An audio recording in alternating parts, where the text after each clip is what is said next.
Hello students, Bardhaman বিশ্ববিদ্যালয়ের প্রত্যেক ছাত্রছাত্রীকে এনলার্নিং হিস্ট্রি ইউটিউব চ্যানেল এবং ফেসবুক পেজে স্বাগত জানাচ্ছি। আমরা গত ভিডিওতে থার্ড সেমিস্টার মেজর 1 আলোচনা করেছি। আমরা এই ভিডিওতে আলোচনা করছি থার্ড সেমিস্টার মেজর 2 এর মোস্ট প্রবাবলি কোন কোন প্রশ্ন পরীক্ষায় আসতে পারে অর্থাৎ সাজেশন আলোচনা করছি। তোমাদের এই মেজর 2 মূলত আলোচনা করেছে তোমাদের সিলেবাসে রোমান সিভিলাইজেশন বা রোমান সভ্যতা, মধ্যযুগের ইউরোপ এবং আরব দুনিয়া। আমি চেষ্টা করেছি যতটা সম্ভব কম প্রশ্ন এগুলো থেকে এবং যেগুলো ইম্পর্টেন্ট প্রশ্ন সেগুলোকে তুলে এনে তোমাদের সাজেশনটা তৈরি করার। তোমাদের যে প্রশ্নগুলো রোম, মধ্যযুগের ইউরোপ এবং আরব দুনিয়া থেকে আসতে পারে তার লিস্ট হলো এরকম অনেকটা। প্রথম প্রশ্ন, প্রাচীন রোমে আইনের বিকাশে দ্বাদশ বিধি কতখানি গুরুত্বপূর্ণ ছিল? অথবা এটা আরেক রকমভাবে আসতে পারে, রোমান আইনের বৈশিষ্ট্যগুলি লেখো। ইংরেজিতে যাদের এটা 12 টেবিল। এছাড়া পরের প্রশ্ন আসতে পারে, প্রাচীন রোমের স্থাপত্য শিল্পের ওপর সংক্ষেপে আলোচনা করো। এছাড়া আসতে পারে, প্রাচীন রোমানদের ধর্মীয় বিশ্বাস সম্পর্কে সংক্ষিপ্ত টিকা লেখো। এছাড়া আসতে পারে, প্রাচীন রোমের দাস ব্যবস্থার উদ্ভব তুমি কিভাবে ব্যাখ্যা করবে। এছাড়া আসতে পারে, প্রাচীন রোমের প্রজাতান্ত্রিক সংবিধানের মূল বৈশিষ্ট্যগুলি বিশ্লেষণ করো। এছাড়া আসতে পারে, রোমে প্রিন্সিপেট শাসন সম্পর্কে একটি টিকা লেখো।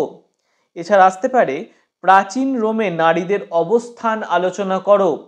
এরপরে আসতে পারে, রোমান সমাজ জীবনের বৈশিষ্ট্যগুলি পর্যালোচনা করো। এছাড়া আসতে পারে, রোমের অর্থনৈতিক ব্যবস্থা ও ব্যবসা বাণিজ্য সম্পর্কে একটি সংক্ষিপ্ত বিবরণ দাও। এছাড়া আসতে পারে, প্রাচীন রোমে কৃষি ব্যবস্থা সম্পর্কে একটি টিকা লেখো। এছাড়া আসতে পারে, রোমের সাহিত্য সম্পর্কে একটি টিকা লেখো। এছাড়া আসতে পারে, রোমান নগরায়নের ওপর একটি টিকা লেখো। এছাড়া আসতে পারে, রোমান চিত্রকলা সম্পর্কে একটি টিকা লেখো। এছাড়া আসতে পারে, স্পার্টাকাস ও তার ঐতিহাসিক দাস বিদ্রোহ সম্পর্কে একটি সংক্ষিপ্ত টিকা লেখো। এছাড়া আসতে পারে, রোমান সাম্রাজ্যের পতনের কারণগুলি আলোচনা করো। এছাড়া আসতে পারে, ক্লুনির ধর্ম সংস্কার আন্দোলন সম্পর্কে কি জানো।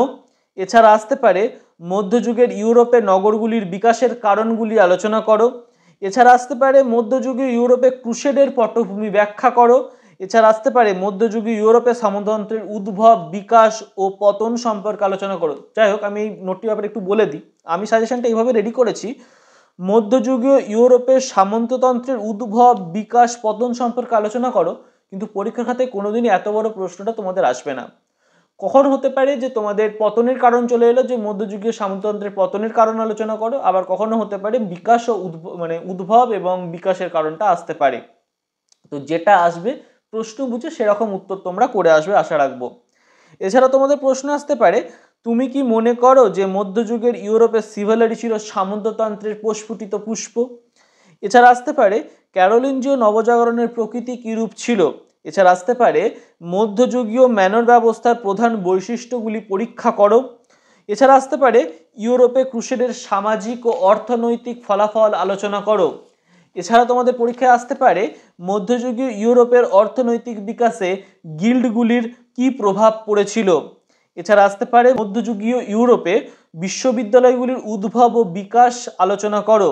এছাড়া আসতে পারে, পিরেন তত্ত্বের উপর টিকা লেখো। এছাড়া আসতে পারে, মধ্যযুগীয় ইউরোপের ব্যবসা বাণিজ্যের ধারার ওপর টিকা লেখো। এছাড়া আসতে পারে, মধ্যযুগীয় ইউরোপে অভিষেক সংক্রান্ত দ্বন্দ্বের স্বরূপ ব্যাখ্যা করো।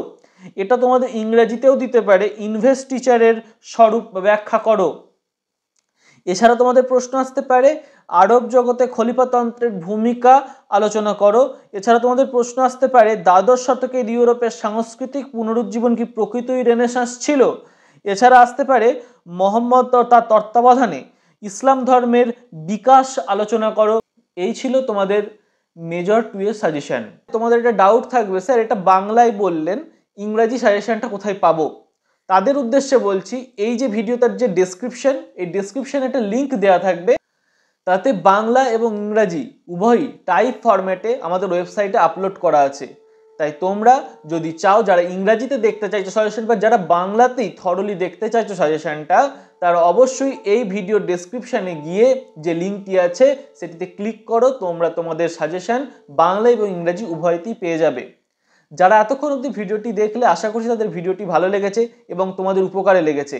যদি তাই হয়ে থাকে তাহলে অবশ্যই ভিডিওটিকে লাইক করো, কমেন্ট করো এবং বন্ধু বান্ধবদের সাথে অবশ্যই ভিডিওটি শেয়ার করে বন্ধু বান্ধবদের কাছে পৌঁছে দাও যে কেমন প্রশ্ন হতে পারে বা কি প্রশ্ন থার্ড সেমিস্টারে হতে পারে সেটা জানিয়ে দাও। আর তোমরা যদি চ্যানেলটি প্রথম দেখছো তাহলে অবশ্যই চ্যানেলটিকে সাবস্ক্রাইব করো, আর যদি ফেসবুক থেকে দেখে থাকো অবশ্যই পেজটিকে ফলো করতে ভুলো না।